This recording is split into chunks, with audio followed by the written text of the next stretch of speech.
very exciting basketball game, one that was hard fought on both ends. And I'm really proud of our guys. They played extremely hard, left it all on the court. We had to overcome foul trouble again. Sean Long is not able to contribute as much as we'd like in this game, obviously. And these two guys stepped up and made the difference. Bryant was not sensational tonight, huh? He was really good in the first half. Thought he made some big plays. He was aggressive with the basketball, and so was number 2 over here. And he made the plays late. Our defense was poor at times in the first half and then even in the second half, but we made the stops down the stretch when we had to and fought through a lot of adversity. And finally, Western Kentucky shot free throws like they have all year against us. So we were able to out-rebound those guys, and if Harrison Doxson hit a bunch of threes on us, he was very good the second half and kept those guys right there and gave them an opportunity to win. We lose the lead, come back. It shows you the kind of resolve this group has. Thank you. We'll now open it up to questions for the student athletes only. Again, please wait for the microphone and identify yourself by name and media outlet. We're going to start over here on the left side, 3 rows back. Tim Buckley, advertiser. Brian, they had something like you guys had something like a 15-0 run there, and they responded. What do you think was the key late to you guys answering their response? We just wanted to be aggressive. I mean, they won the. We knew that they were gonna make a run. I mean, they won this tournament the last 2 years, so they're not gonna lay down. You know, I just told Alfred and I told everybody just stay locked in, stay aggressive, and keep our head. You know, it was easy to get anxious, but we just wanted to stay aggressive and stay in attack mode. We're going to slide over to the right side in the back row. Dave 1037 from Lafayette. Alfred, were you surprised at the end that there was no call made, the defense that you played pretty tight? No, I wasn't surprised. I thought I got hit on my arm on the possession before, so down the stretch, I think they was going to let us play it out. I did my best to keep my hands straight up, and they didn't make a call. I just wanted to make sure I was able to secure the rebound to close the game out. Going all the way to the back right, standing up. Travis Webb, KATC, Alfred, kind of in that same vein down the stretch, considering Sean's in foul trouble, was it just kind of a case of no one's going to stop you to the basket? Yeah, but like B said, he had been telling me the whole game to stay aggressive, be aggressive. We thought once we got past the initial pressure of their press, the back line wasn't as strong, and we was able to get a couple baskets down the middle of the lane. We're going all the way back to the very middle in the back on the platform. Jeff Horchak, KLFY in Lafayette. Bryant, if you could just, I know you guys wanted another opportunity to play Georgia State, and you're going to get that now. It just comes down to one game, huh? Yeah, one game to go. You know, by God's grace, we win it. We could go dancing, but I mean, it's my last game, my career. You know, so I just I just want to play as well as I can and help the team in whatever way I can. Moving to the front row on the right. Alfred Treyals from NOLA.com, the Times-Picayune. Two-part question on when you were guarding TJ as he was driving the baseline there, what was going through your mind? It looked like you moved your feet well and kept in position. Were you just thinking, got to have good defensive fundamentals here? And the second question is, did you ever hook up with TJ and when he played at Salmon and you were in Arrett? Did y'all ever play against each other? And do you remember any of those games? To answer your first question, yeah, we do a lot of drills like that, trying to cut off the baseline, and I tried my hardest to cut off the baseline, and I didn't actually got there, but he pulled up, and like I said earlier, I just tried to keep my hands straight up, make it as tough a shot as possible, and he missed it, luckily, and no, we didn't get to play each other in high school, but I kept up with him, would always see him in the paper and things like that. Going all the way to the right for Gary. Gary Esler from the New Orleans Baton Rouge Advocate. I want to talk about what kind of impact your penetration had on this game. It seemed like whenever you needed a big shot, you were going to the hole and you were getting a quality shot up.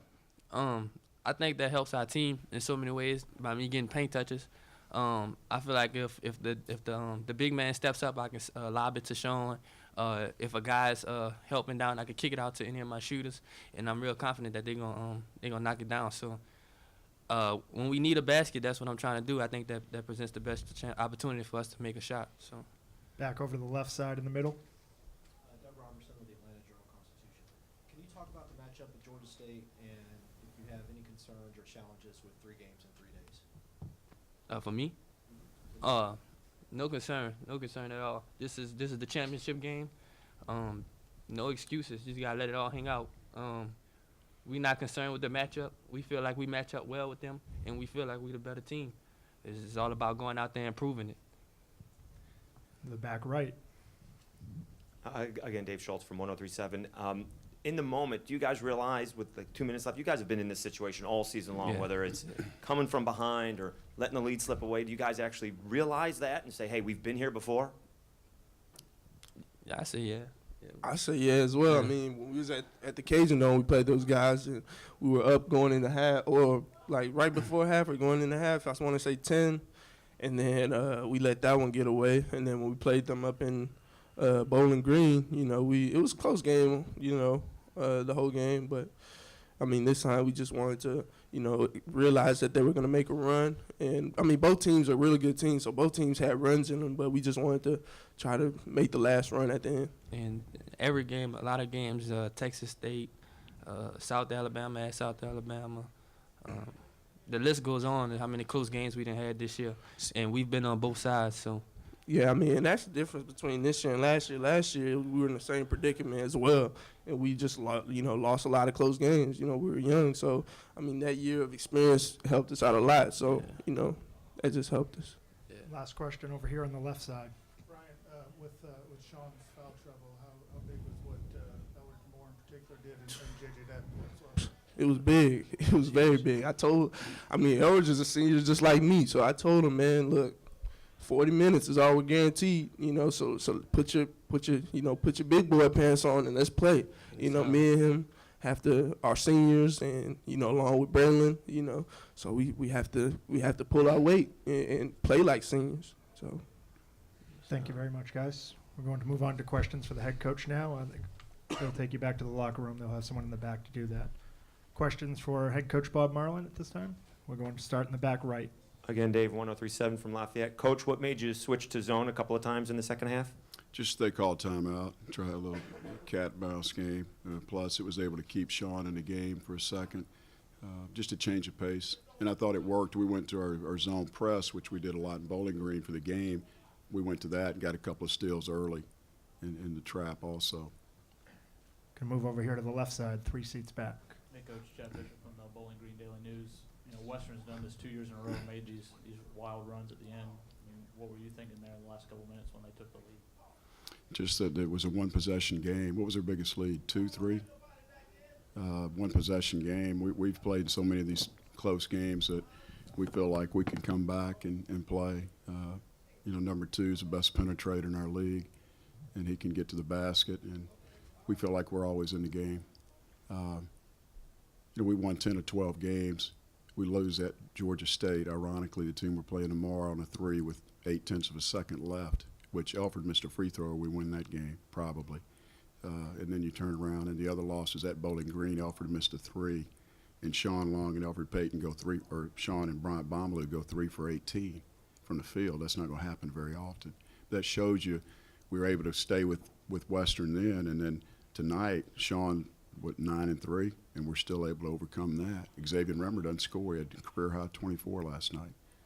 So our guys have fought and knew that at the end that we had a chance right down to the final horn.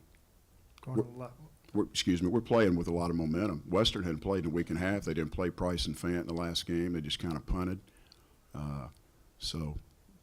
We played a game in this building, and because we're tired, or played 40 minutes, I don't think it mattered to our guys. I think that was our advantage. I've liked the way the bracket fell from day one. Moving to the left again. Coach Buckley, advertiser.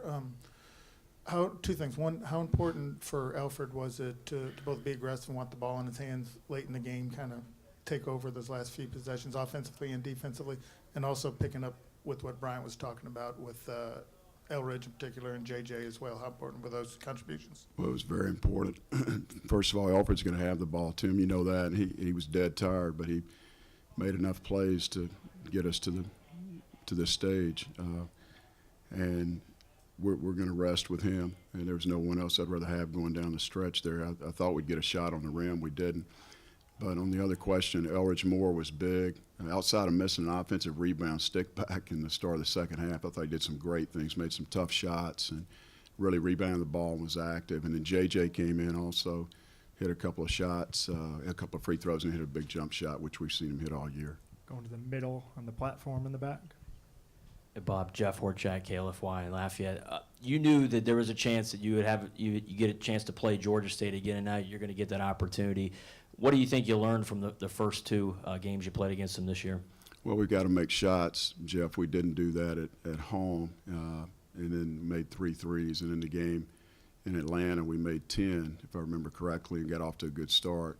Made our first 3 out of 4. So we shot the ball well. They had a good run the second half. They're one of the best offensive teams in the league. They're experienced. They've got excellent guard play, and they're a very capable team. And just like we played Arlington last night, one of the better offensive teams in the league, so is Georgia State. They've got 4 1,000-point scores. They can come at you in a lot of different ways. And I think Manny Atkins is their best player.